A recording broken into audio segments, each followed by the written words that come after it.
Hello everyone and welcome to Fly High tutorials. Fly High tutorials में आप सभी का फिर से हार्दिक स्वागत है। गाइज, आज हम डिस्कस करेंगे कंट्रोल सिस्टम में ब्लॉक डायग्राम रिडक्शन का पार्ट 3। इसके 2 लेक्चर्स हम ऑलरेडी अपलोड कर चुके हैं, जिसमें हमने इसके बेसिक रूल्स क्या होंगे उनके बारे में डिस्कस किया था। तो अगर अभी तक आपने वो 2 लेक्चर नहीं देखे हैं तो आप आई बटन पर क्लिक करके भी देख लीजिए, ताकि ये लेक्चर समझने में आपको कोई प्रॉब्लम ना हो। तो चलिए स्टार्ट करते हैं। उससे पहले अगर अभी तक आपने हमारे यूट्यूब चैनल को सब्सक्राइब नहीं किया है तो रेड बटन को प्रेस करके सब्सक्राइब कर लीजिए, और उसके बगल में जो नोटिफिकेशन बेल है उसको भी प्रेस करके आप सेंड ऑल नोटिफिकेशन पर क्लिक कर दीजिए, ताकि जब भी कोई हम न्यू लेक्चर अपलोड करेंगे तो सबसे पहले नोटिफिकेशन आपको मिल जाएगा। और जो हमारा चैनल है नॉन टेक सब्जेक्ट से रिलेटेड फ्लाई हाई क्लासेस के नाम से, उसको भी आप सब्सक्राइब कर लीजिए। वहाँ पर भी आपको नॉन टेक सब्जेक्ट से रिलेटेड लेक्चर्स मिलते रहते हैं। तो चलिए स्टार्ट करते हैं। तो सबसे पहले कुछ रूल्स को आपको ध्यान में रखना है, हम ऑलरेडी डिस्कस कर चुके हैं। लेकिन जब प्रॉब्लम्स की बात आती है, यानी कि कोई प्रॉब्लम आपको दी हुई है ब्लॉक डायग्राम से रिलेटेड, तो सबसे पहले कुछ प्रोसीजर है जो आपको ध्यान में रखना है। प्रोसीजर के जो रूल्स हैं, स्टेप्स हैं, वो मैं आपको बता रहा हूँ। इनको आपको ध्यान में रखना है कि अगर कोई भी आपको प्रॉब्लम दी हुई है तो सबसे पहले उसमें देखना है कि जो भी ब्लॉक्स आपके सीरीज़ में हैं, सबसे पहले उनको आपको रिड्यूस करना है। यानी कि जैसे मैंने सीरीज़ का कॉन्सेप्ट आपको बताया था कास्केडिंग में, अगर आपको कहीं पर भी ब्लॉक्स ऐसे सीरीज़ में लगे हुए दिखते हैं तो सबसे पहले हम इनको सॉल्व करेंगे, रिड्यूस करेंगे। ठीक है, उसके बाद हम करेंगे रिड्यूस करेंगे अगर ब्लॉक्स हमें पैरेलल में दिखते हैं। ठीक है, ये सभी कॉन्सेप्ट में प्रीवियस लेक्चर्स में डिस्कस कर चुका हूँ। यानी अगर पैरेलल में होंगे तो फिर हम इस केस को लेंगे। ठीक है, उसके बाद हम करेंगे एलिमिनेट फीडबैक पाथ को। फीडबैक पाथ का कॉन्सेप्ट भी मैं आपको लास्ट टाइम बता चुका हूँ कि अगर समिंग पॉइंट दिया हुआ है, एक फीडबैक ये लगा हुआ है इस तरीके से। ठीक है, तो ये मैंने डिटेल में डिस्कस किया था पिछले लेक्चर में। ठीक है, तो फिर उसको हम एलिमिनेट करेंगे, ये ध्यान में रखना है। और एक और इम्पॉर्टेंट जो पार्ट है वो जो आपको ध्यान में रखना है वो ये है कि हमेशा कोशिश कीजिए कि जो टेक ऑफ पॉइंट है आपका, ठीक है, टेक ऑफ पॉइंट का मैंने आपको बताया था कि जो अगर कोई भी टेक ऑफ पॉइंट है आपका, तो उसको आप कोशिश कीजिए उसको राइट साइड में शिफ्ट करने की। इसको आप याद कर लीजिए कि टेक ऑफ पॉइंट को कोशिश करने की राइट साइड में शिफ्ट करें। और जो आपका समिंग पॉइंट है, ठीक है, समिंग पॉइंट के बारे में बताता, जो समिंग पॉइंट है उसको लेफ्ट साइड में शिफ्ट करना है। ठीक है, ये 2 पॉइंट आप ध्यान में जरूर रखें कि टेक ऑफ पॉइंट को राइट साइड में शिफ्ट करना है और समिंग पॉइंट को लेफ्ट साइड में शिफ्ट करने की कोशिश करनी है। ठीक है, उसके बाद हमें क्या करना है, जो ये प्रोसीजर है हमारा, यानी कि अगर जब तक बनती रहेंगे फॉर्म, इसी को रिपीट करते रहना है जब तक कि हमें सिंपलेस्ट फॉर्म ना मिल जाए। सिंपलेस्ट फॉर्म वही थी आपकी कैनोनिकल फॉर्म वाली, यानी कि एक सिंपल फॉर्म में लेके आना है, इस टाइप की फॉर्म में। ठीक है, ताकि हम इजीली अपना ट्रांसफ़र फंक्शन निकाल सकें और उसी से हमारा जो पूरे सिस्टम का जो ट्रांसफ़र फंक्शन है वो निकल जाएगा। और ट्रांसफ़र फंक्शन क्या होता है कि मैं आपको ऑलरेडी बता चुका हूँ, आउटपुट अपॉन इनपुट। यानी कि अगर इस केस में RS आपकी इनपुट है और CS आपकी आउटपुट है, तो आउटपुट अपॉन इनपुट वो हो जाएगा आपका ट्रांसफ़र फंक्शन। तो इन पॉइंट्स को या इन स्टेप्स को आपको दिमाग में रखना है जब भी कोई भी प्रॉब्लम सॉल्व करें आप ब्लॉक डायग्राम से रिलेटेड। तो आई होप कि आपको क्लियर हुआ होगा। आगे से कोई प्रॉब्लम आती है तो आप इजीली सॉल्व कर पाएंगे। चलिए कुछ प्रॉब्लम्स ले लेते हैं ताकि आपका ये कॉन्सेप्ट और क्लियर हो जाए। तो जो पहली प्रॉब्लम है हमारे पास, कुछ ब्लॉक डायग्राम इस तरीके से दिया गया है और हमें सॉल्व करना है। यानी कि आप कह लें कि हमें यहाँ पर ट्रांसफ़र फंक्शन निकालना है। अब उन स्टेप्स को जो मैंने पीछे आपको बताए हैं उनको आपको ध्यान में रखना है। और जो 2 प्रीवियस लेक्चर्स में आपको ऑलरेडी बता चुका हूँ कि सीरीज़ के केस में क्या करेंगे, पैरेलल के केस में क्या करेंगे, समिंग पॉइंट के इंटरचेंज के केस में क्या करेंगे, टेक ऑफ पॉइंट के केस में क्या करेंगे, वो सब आपको ध्यान में रखने हैं। इसीलिए आपको वो प्रीवियस वाले जो लेक्चर्स हैं उनको देखना बहुत ज़रूरी है। तो अगर इस केस में आप देखेंगे तो आप यहाँ पर देख सकते हैं कि कुछ जो ब्लॉक्स हैं हमें यहाँ पर वो दिख रहे हैं पैरेलल में। ठीक है, तो सबसे पहले आप देखिए सीरीज़ में कौन से हैं। सीरीज़ में देखेंगे तो आपको कोई सीरीज़ में नहीं लग रहा है, ये 2 सीरीज़ में नहीं कह सकते। मैं पहले ही बता चुका हूँ आपको कि इनके बीच में एक टेक ऑफ पॉइंट आ रहा है। ठीक है, तो उसके बाद जो स्टेप 2 है या रूल नंबर 2 है वो ये है कि पैरेलल में देखना है। अब आप इन तीनों को आप अगर देखेंगे तो ये तीनों ही आपके पैरेलल में हैं। ठीक है, और पैरेलल के केस में क्या करते हैं मैं आपको ऑलरेडी बता चुका हूँ कि पैरेलल के केस में क्या होगा, सभी का इनका एडिशन हो जाएगा। यानी कि G4 + G3 + G5 इस तरीके से लिख देंगे। यानी कि इन तीनों ब्लॉक्स को हटा करके मैं एक ब्लॉक लगा दूंगा इसकी जगह, जो होगा मेरा ये G3 plus G4 plus G5। ठीक है, तो आई होप कि आपको समझ में आया होगा। इसको पूरे को रिड्यूस करेंगे आप, ठीक है, क्योंकि यहाँ पर ऐड हो रहे हैं ना, तो इनकी जगह पर आप क्या लगा देंगे, G3 plus G4 plus G5, क्योंकि सब पैरेलल में है। अब अगर आप यहाँ पर देखेंगे कि ये पीछे का आपको कॉन्सेप्ट ये सही सेम चल रहा है डायग्राम, मैं टाइम को सेव करने के लिए इसको दोबारा ड्रॉ नहीं कर रहा हूँ। तो अगर आप देखेंगे कि यहाँ पर अब आपका G2 भी है, ठीक है। अब ये G2 और ये उसके आगे आपका है, यहाँ पर है G6 और यहाँ से लेकिन एक आपका पॉइंट जा रहा है, ठीक है। तो अगर आप देखेंगे तो ये जो दो हैं ब्लॉक, ये आपके हो गए हैं अब सीरीज में। तो आई होप कि आपको समझ में आया होगा, क्योंकि जो हम बेसिक बात करते आ रहे हैं वही है कि अब ये जो दो ब्लॉक हैं ये आपके सीरीज में हो गए हैं। इसको हम नहीं ले सकते, और रीज़न आपको पता है कि एक टेक ऑफ पॉइंट आ रहा है, ठीक है। अब अगर ये सीरीज में होगा तो सीरीज का केस में आपको पता है कि हम क्या करते हैं, मल्टीप्लिकेशन करते हैं, यानी कि मल्टीप्लिकेशन कर देंगे हम G2 plus G3 plus G4 plus G5, ठीक है। ये दोनों की मल्टीप्लिकेशन हो गई, यानी कि एक ब्लॉक अब हम सिंपल ये लगा देंगे इस पूरे की जगह पर, ठीक है। तो आई होप ये आपको क्लियर हुआ होगा। अब यहाँ तक आ गए हैं। अब आप देखें तो एक हमारे पास जितने हमारे सीरीज के कॉम्बिनेशन थे और पैरेलल कॉम्बिनेशन थे, ऑलमोस्ट हम वो सभी को सॉल्व कर चुके हैं अभी तक। अब आप देखें कि जो आपका रूल नंबर 3 होता है, ठीक है, रूल नंबर 3 मैंने आपको बताया था कि जो फीडबैक लूप है, आप यहाँ पर देखेंगे तो ये आपका एक फीडबैक लूप है, ठीक है। और इस फीडबैक लूप को रिड्यूस करने का मैंने मेथड ऑलरेडी आपको बता रखा है। क्या करते हैं हम लगाते हैं G1/1 प्लस G1 H1, ठीक है। तो यानी कि इस पूरे की जगह पर हम एक ब्लॉक ये लगा देंगे, यानी कि आप ये कह सकते हैं कि इसकी जगह पर एक ब्लॉक ये आ जाएगा। ये आप एक ब्लॉक लगा दीजिए और यहाँ पर ये सेम कॉपी कर दीजिए ये, ठीक है। और एक ये आपका इस तरीके से ब्लॉक हो गया, और यहाँ पर आपका G6 लगा हुआ है, ठीक है। उसके पहले आपका एक लगा हुआ है यहाँ पर समिंग पॉइंट, ठीक है। ये आपकी इनपुट आ रही है, और यहाँ पर ये फीडबैक पाथ है आपका H2। तो अब आप देखिए कि यहाँ तक हमने सॉल्व करना है, स्टेप बाय स्टेप आपको चलना है। जो कुछ आपको नज़र आता रहे स्टेप्स को ध्यान में रखिए और उन्हीं के अकॉर्डिंग चलते रहिए। अब आप देखेंगे तो फिर से ये जो दो ब्लॉक हैं ये फिर से सीरीज़ में हो गए हैं। सीरीज़ में हो गए तो इनकी मल्टीप्लिकेशन हो जाएगी, ठीक है। इनकी मल्टीप्लिकेशन होगी तो क्या आएगा, ये वाला एक जो हमारे पास एक्सप्रेशन है इनटू ये वाला एक्सप्रेशन, ठीक है। तो इनकी मल्टीप्लाई करेंगे तो क्या आएगा आपका G1 इंटू G2 ब्रैकेट में G3 plus G4 plus G5 upon 1 plus G1 H1। तो एक पूरा आपको ये ब्लॉक मिल गया है, ठीक है। उसके बाद आपको क्या करना है कि अब मैंने क्या बताया है कि इनकी जगह पे हम पूरे में क्या लिख देंगे, G1 into G2 G3 plus G4 plus G5, ठीक है। ये क्लियर है आपको यहाँ तक। और उसके बाद अपॉन में आएगा 1 प्लस G1 H1, ठीक है। अब इन दोनों ब्लॉक की जगह पर एक ब्लॉक ये लग जाएगा यहाँ पर, और अगर ये ब्लॉक लग जाएगा तो अब आप देखेंगे तो फिर से आपका एक फीडबैक पाथ बन गया है यहाँ तक का, ठीक है। ये वाला आपका एक फिर से फीडबैक पाथ बन गया है। अब इस फीडबैक पाथ को हमें क्या करना है, फिर से वही इसका फॉर्मूला लगाना है। तो मैं आपको आगे दिखा देता हूँ अब क्या करेंगे हम। अब जो होगा हमारा, जो मैंने आपको बताया कि जो ब्लॉक है आपका, यानी कि G1 G2 G3 plus G4 plus G5 upon 1 plus G1 H1, ठीक है। ये आपका एक ब्लॉक है, बता ही दिया मैंने क्योंकि सीरीज में है वो। और यहाँ पर एक आपका समिंग पॉइंट लगा हुआ है, ये आपका RS है, और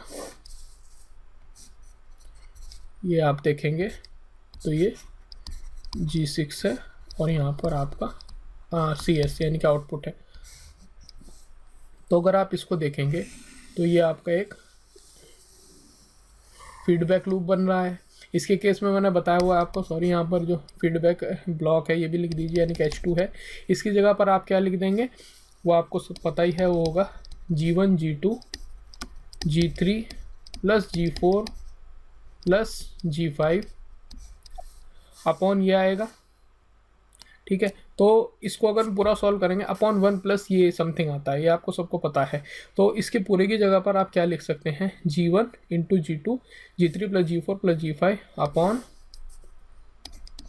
1 plus G1 H1 plus G1 G2 G3 G4 plus G5 plus G6, ठीक है। आई होप ये क्लियर हुआ होगा आपको, क्योंकि क्या है मैंने कि जो डिनोमिनेटर है वो आपका कैंसिल आउट हो जाएगा, ठीक है। तो अब एक ब्लॉक तो आपका ये आ गया है, यानी कि इसको सॉल्व करने के बाद, इस पूरे को सॉल्व करने के बाद आपको ये मिला है, और उसके साथ में एक जो ब्लॉक है वो है G6। अब आप देखेंगे तो ये पूरा आपका क्या है, RS, और यहाँ पर आपको मिल रहा है आउटपुट पर CS। अब ये वाला ब्लॉक और ये वाला ब्लॉक ये दोनों सीरीज़ में है, तो सीरीज़ के केस में आपको पता ही है अगर सीरीज़ में होंगे तो मल्टीप्लिकेशन हो जाएगी, यानी कि जो आपको RS और CS के मतलब यहाँ पे क्या मिल जाएगा आपको, G1 G2 इंटू G6 आ जाएगा, और यहाँ पर मिलेगा G3 plus G4 plus G5 upon ये पूरा का पूरा, ठीक है। ये कॉपी आप कर दीजिए, ये वाला पूरा का पूरा जो है डिनोमिनेटर में, ठीक है। तो इस तरीके से आप देखेंगे तो यहाँ पर आपको ये ट्रांसफ़र फंक्शन मिल गया है, यानी कि CS अपॉन RS की वैल्यू आपको मिल गई है। तो आई होप ये आपको क्लियर हुआ होगा। बहुत ही सिंपल एग्जांपल से मैंने स्टार्ट किया था, वो इसीलिए कि ताकि आपको सारे जितने कॉन्सेप्ट हमने पीछे पढ़े हैं, जितने रूल्स पीछे पढ़े हैं, वो सारे हम यहाँ पे कैसे अप्लाई करेंगे वो आपको क्लियर हो गया होगा। ध्यान में वही रखना है जो स्टार्टिंग में इस लेक्चर के मैंने प्रोसीजर बताया है कि सीरीज़ से स्टार्ट करना है, सीरीज़ में देखना है ब्लॉग्स, फिर पैरेलल में देखने हैं, फिर आपको फीडबैक वाली फॉर्म देखनी है जो सिंपल फॉर्म थी हमारी। उसके बाद आपको अगर कोई आपका टेक ऑफ पॉइंट आता है उसको देखना है, समिंग पॉइंट आता है वो आगे हम दूसरे लेक्चर्स जो दूसरा इसका एग्जांपल आएगा उसमें देखेंगे, ठीक है। तो ये बिल्कुल इजी था, अगर आप स्टेप बाय स्टेप करेंगे तो बहुत इजी है, आराम से सॉल्व कर सकते हैं कोई भी एग्जांपल, ठीक है। तो आई होप ये आपको क्लियर हुआ होगा, ठीक है। उसके बाद एक और जो नेक्स्ट हमारे पास एग्जाम्पल है, ये है जो आया हुआ है गेट 2000 में, ठीक है। यानी गेट 2000 के एग्जाम में पूछा गया था 1 मार्क्स का। तो आप देखिए इसमें अगर आपने पीछे रूल्स पढ़े हुए हैं तो आप बड़े ही आसानी से इसको सॉल्व कर सकते हैं। तो इसमें यह क्वेश्चन था आपका 2000 में आया था गेट में। यहाँ पर हमने क्या किया हुआ है, उन्होंने 4 ऑप्शन दिए हुए हैं। 4 ऑप्शन क्या हैं कि एक बार इसको G1 अपॉन H1 लगा रखा है, या मतलब जो भी आप कर सकते हैं, 4 ऑप्शन दिए हुए हैं। लेकिन मेन चीज़ है कि कॉन्सेप्ट क्या है। अब यहाँ पर देखिए ध्यान क्या रखना है हमें, यहाँ पर ध्यान ये रखना है कि ये टेक ऑफ पॉइंट है, ठीक है। और टेक ऑफ पॉइंट का मैंने आपको बताया था कि जब हम टेक ऑफ पॉइंट को शिफ्ट करेंगे, ठीक है, राइट साइड में, तो क्या करेंगे हम, अगर इसको हम राइट साइड में शिफ्ट करते हैं तो देखिए क्या हो जाएगा, G1 G2, ठीक है। उसके बाद क्या आएगा, जब आप राइट साइड में शिफ्ट करते हैं तो आपको मैंने बताया था कि जो ये होता है हमारे पास, इसी से ही आप डिवाइड करते हैं। तो मुझे लगता है आपको ये सब क्लियर होगा, ठीक है। तो हमने क्या कहा था कि जब भी हम टेक ऑफ पॉइंट को राइट साइड में शिफ्ट करेंगे ब्लॉक के, तो जो ब्लॉक होगा उसी से ही आपको डिवाइड कर देना है, ठीक है। तो यहाँ पर हमने क्या किया, सिंपली इसी से हमने डिवाइड कर दिया है, ठीक है। और अब ये जो 2 ब्लॉक हैं ये आपके किस में हो गए हैं, ये सीरीज़ में हैं। तो सीरीज़ में हो गए हैं, तो सीरीज़ में आपको पीछे भी देखा है आपने क्या करते हैं, मल्टीप्लिकेशन, यानी कि G1 इंटू G2, ये E है और यहाँ पर आपका C है, ये आउटपुट है, ठीक है। और मैं क्या बताना चाह रहा हूँ, जो हमने किया है H अपॉन G2, ठीक है। तो ये इसका आंसर था, ये आपका गेट 2000 में पूछा गया था क्वेश्चन। तो आई होप ये आपको क्लियर हुआ होगा। जो कॉन्सेप्ट हमने पीछे पढ़े हैं बिल्कुल सिंपली वही आपके यहाँ पर अप्लाई हो रहे हैं। और गेट हो या और कोई एग्ज़ाम हो, जो पीछे हमने क्वेश्चन किया है, इतना बड़ा क्वेश्चन तो नहीं आएगा, लेकिन कॉन्सेप्चुअली आएगा आपका। जैसे टेक ऑफ पॉइंट शिफ्ट करने के लिए आ सकता है, समिंग पॉइंट शिफ्ट करने के लिए आ सकता है। तो सिंपल 2-3 स्टेप लगा के किस तरीके से क्वेश्चन को सॉल्व करना है वो हमने इस क्वेश्चन में देखा। तो आई होप कि ये भी आपको क्लियर हुआ होगा। कुछ जो कॉन्सेप्ट हमने पीछे पढ़े थे वो यहाँ पर अप्लाई करने से ज़्यादा बेहतर तरीके से समझ में आए होंगे। अब यहाँ पर कुछ वैल्यू भी दे सकता है, ध्यान रखिए 2, 5, 3, तो उनसे कंफ्यूज नहीं होना है। सिंपली आपको माइंड में जो है कॉन्सेप्ट वही रखना है कि अगर इसके बाद शिफ्ट करेंगे तो हम उससे डिवाइड करेंगे, ठीक है। तो उसके बाद एक और एग्जांपल ले लेते हैं। जो नेक्स्ट एग्जांपल है इसमें हम देखेंगे थोड़े से अलग कॉन्सेप्ट, यानी कि अभी तक हमने जो कॉन्सेप्ट देखे हैं उन्हीं से रिलेटेड कुछ और चीज़ देखेंगे। तो अगर आप यहाँ पे देखेंगे तो सबसे पहले आप अपना रूल 1 फॉलो कीजिए, यानी कि देखिए सबसे पहले सीरीज़ में कौन कौन से हैं। तो अगर आप सीरीज़ में देखेंगे तो कोई भी आपको ब्लॉक नहीं मिलेगा, ठीक है। पैरेलल में देखेंगे तो पैरेलल में भी आपको यहाँ पर कोई ब्लॉक्स नहीं मिलेंगे जिनको हम पैरेलल में कर सकें। उसके बाद तीसरी जो रूल था वो मैंने बताया था आपको, फीडबैक लूप वाला देखना है। तो उस केस में आप देखेंगे तो आपको ये जो है, ठीक है, ये आपको मिल रहा है जो हमारा रूल नंबर 3 जहाँ पर हम अप्लाई कर सकते हैं, ठीक है। तो यहाँ पर आप अपना रूल नंबर 3 अप्लाई करेंगे तो आपको क्या मिल जाएगा, इस ब्लॉक की जगह मिल जाएगा G2/1 प्लस G2H2, ठीक है। इस पूरे की जगह हम ये लिख सकते हैं। उसके बाद आप देखिए ये आपका क्या हुआ है, इसमें मैं ड्रॉ कर देता हूँ इसको ताकि आपको समझने में आसानी हो।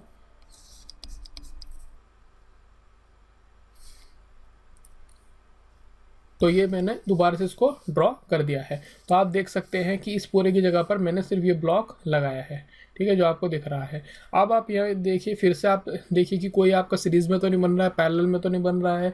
तो इस केस में आप देखेंगे तो कोई भी ये रूल अप्लाई नहीं हो रहा है। अब तीसरा देखेंगे यानी कि कोई फिर से ये वाली फॉर्म तो नहीं बन रही है। यहाँ पर देखेंगे तो फिर से कोई भी फॉर्म नहीं बन रही है, क्योंकि ये फॉर्म बन सकती है। आप देखेंगे तो ये वाला जो समिंग पॉइंट है इससे ये फॉर्म बन सकती है, लेकिन ये वाला एक समिंग पॉइंट जो है वो हमारे मिड में आ रहा है इसके, ठीक है। तो एक जो मैंने कॉन्सेप्ट है आपको बताया था वो था समिंग पॉइंट के शिफ्टिंग का, ठीक है। तो अगर आपको ध्यान हो तो उस केस में मैंने आपको बताया था कि अगर समिंग पॉइंट्स होते हैं उनको हम चेंज भी कर सकते हैं, ठीक है। जैसे कि ये मैंने आपको बताया था कि अगर ये 2 समिंग पॉइंट्स हैं हमारे तो इनको हम चेंज कैसे करेंगे, ठीक है।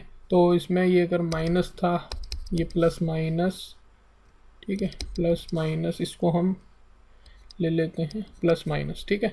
तो अगर आप इनको इंटरचेंज करेंगे तो किस तरीके से करेंगे, इसको यहाँ पर शिफ्ट कर दीजिए और ये जो वाला जो समिंग पॉइंट है इसको यहाँ पर शिफ्ट कर दीजिए, ठीक है। यानी कि फर्स्ट पहले आ जाएगा और ये बाद में चले जाएगा, सिंपल है। यानी कुछ इस तरीके से हो जाएगा कि ये वाला जो समिंग पॉइंट है x, ठीक है, प्लस माइनस r जो है इनपुट अपनी जगह रहेगा। उसके बाद जो है दूसरा समिंग पॉइंट जो है ये लग जाएगा आपका, और ये इसकी जगह क्या था आपका, यहाँ पर वो था माइनस और यहाँ पर था प्लस माइनस, ठीक है। ये आपका आउटपुट है, ये y है। तो इस तरीके से हम चेंज कर सकते हैं। ये कॉन्सेप्ट मैंने आपको बताया था। तो यही सेम कॉन्सेप्ट आप यहाँ पर अप्लाई कर सकते हैं, यानी कि अगर हम इन दोनों को आपस में इंटरचेंज कर दें, ठीक है, तो हमारी जो ये वाली फॉर्म है, ये वाली जो फॉर्म है वो फिर से बन जाएगी। तो वो किस तरीके से कर सकते हैं हम क्या करेंगे, अब सपोज़ कीजिए इसको अगर हम 1 कहते हैं, इसको हम 2 कहते हैं, तो 2 की जगह पर 1 को लाना है और 1 की जगह पर 2 को लाना है। तो उससे होगा क्या कि एक और मैं आपको फिगर ड्रॉ करके बता देता हूँ कि उसमें क्या करेंगे हम, ये समिंग पॉइंट है जो ये वाला है ये इधर शिफ्ट हो जाएगा, ठीक है। अगर ये इधर शिफ्ट हो गया और ये वाला इस साइड शिफ्ट हो जाएगा, तो अगर ये इधर शिफ्ट हो जाएगा तो जो इसका नेगेटिव है ये वाला आप देख रहे हैं ये यहाँ पर आ जाएगा, और वो है आपका H1, ठीक है। उसके बाद है आपका ये G1, मैं यहीं तक ड्रॉ कर रहा हूँ ताकि उसके आगे का सेम ही है आपका। और ये वाला जो है, ये वाला जो समिंग पॉइंट है ये आपका इस साइड शिफ्ट हो गया, यानी कि इसके लेफ़्ट साइड शिफ्ट हो गया, ठीक है। और ये यहाँ पर आकर जो ये ब्लॉक लगा हुआ है हमारा इसके बाद कनेक्ट हो रखा है, तो यहीं पे कनेक्ट हो जाएगा, ठीक है। तो अब आपने देखा कि हमने इन दोनों ही समिंग पॉइंट्स को चेंज कर दिया है। तो इस तरीके से आप चेंज कर देंगे। तो अब आप अगर यहाँ पर देखेंगे तो ये वाला जो फिगर बनी है हमारी, ये जो फॉर्म बनी है ये सेम वही है जो हमने यहाँ पर देखी है, ठीक है। तो अब इसकी जगह पर भी हम जब सिंपल फॉर्म में हम करते आए हैं वही करेंगे, यानी कि यहाँ पर क्या हो जाएगा G1/1 प्लस G1H1। तो अब क्या हो जाएगा G1/1 प्लस G1H1 और G2/1 प्लस G2H2, ये दोनों आपके सीरीज़ में हो जाएंगे, ठीक है। तो मैं अगले उसमें दिखा देता हूँ क्या होगा। मैंने क्या बताया है, जो दो फॉर्म बनी है ये है आपकी G1/1 प्लस G1H1, और दूसरा एक और ब्लॉक जो आपका आया था वो क्या था, G2/1 प्लस G2H2। ठीक है, उसके बाद ये CS है, और यहाँ पर आपका समिंग पॉइंट लगा हुआ है, ये आपका इनपुट है, और यहाँ से आपका ये फीडबैक पाथ आ रहा है। ठीक है, इसकी डायरेक्शन का ध्यान में रखना है, फीडबैक पाथ आ रहा है। ठीक है, अब आप देखेंगे तो फिर से ये जो दो ब्लॉक हैं ये आपके फिर से सीरीज़ में हो गए। सीरीज़ में हो गए तो इसका मतलब इन दोनों के बीच में मल्टीप्लिकेशन होगी। मल्टीप्लिकेशन होगी तो क्या आएगा, G1/1 plus G1H1 into 1 plus G2H2। ठीक है, ये एक ब्लॉक लग जाएगा। उसी के साथ साथ फिर से एक समिंग पॉइंट है, और ये इनपुट है। इसकी डायरेक्शन को तो आपको सेम ही रखना है, लेकिन ये ऊपर की साइड है तो अगर सिंप्लिसिटी के लिए मैं आपको यहाँ पर लगा देता हूँ, यानी कि सेम ही बात है। ठीक है, और ये ठीक है, अब आप देखेंगे तो ये फिर से एक आपकी सिंपल फॉर्म बन गई है। और इसको हम कैसे सॉल्व करते हैं, यानी कि ये G1/G2 अपॉन में ये आता है, तो लेकिन आपको पता है डिनोमिनेटर कैंसिल आउट हो जाएंगे, तो उसकी जगह मैं क्या लिख देता हूँ, G1/G2/1 प्लस ये इंटू H1 आता था ना, तो इसकी जो H की वैल्यू जो यानी कि नीचे फीडबैक एलिमेंट जो होता था उसकी वैल्यू यहाँ पर 1 है इस केस में, तो उसकी वैल्यू 1 हो जाएगी। तो अगर सॉल्व करेंगे आप तो ये क्या आ जाएगा, 1 प्लस G1H1 प्लस G2H2, ये मैंने ब्रैकेट्स भी ओपन कर दिए हैं, G1G2H1H2। ठीक है, ये आपको मिल जाएगा एक पूरा का पूरा ब्लॉक। ये आपका है CS और ये आपका है RS।